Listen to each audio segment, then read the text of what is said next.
धड़केला दिल में धड़कन बन के।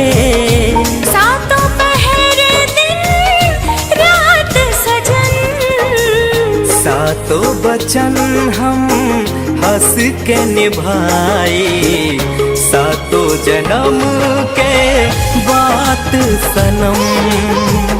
सातों वचन हम हंस के निभाइब, सातों जन्म के बात सजन।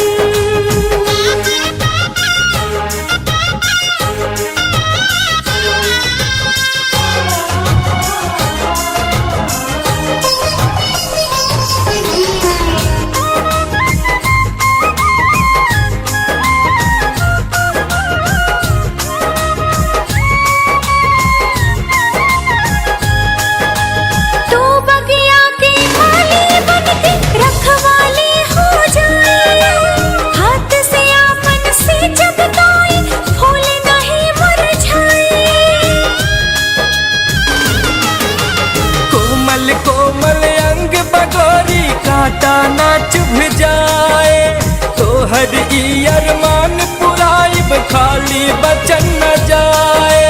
तोहर ई अरमान पुराइब खाली बचन न जाए। सारी खुशी अब तोह पे लुटाइब, सारी खुशी अब तोह पे लुटाइब। बेदयापन हाथ सजन, सातों वचन हम हंस के निभाए, सातों जन्म के बात सनम। सातों वचन हम हंस के निभाइब, सातों जन्म के बात सनम।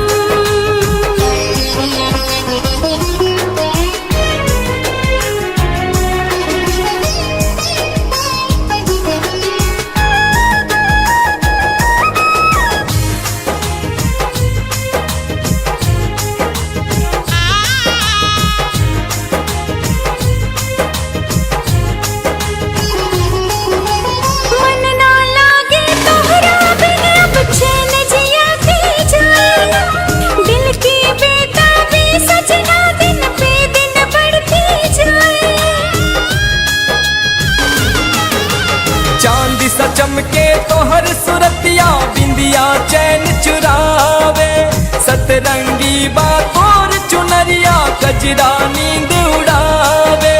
सतरंगी बातोर चुनरिया कजरा नींद उड़ावे।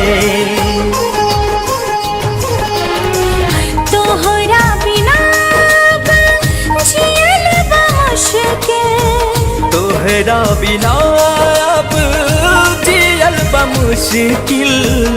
छूट जाई है जे साथ सजन, सातों वचन हम हंस के निभाए, सातों जन्म के बात सनम।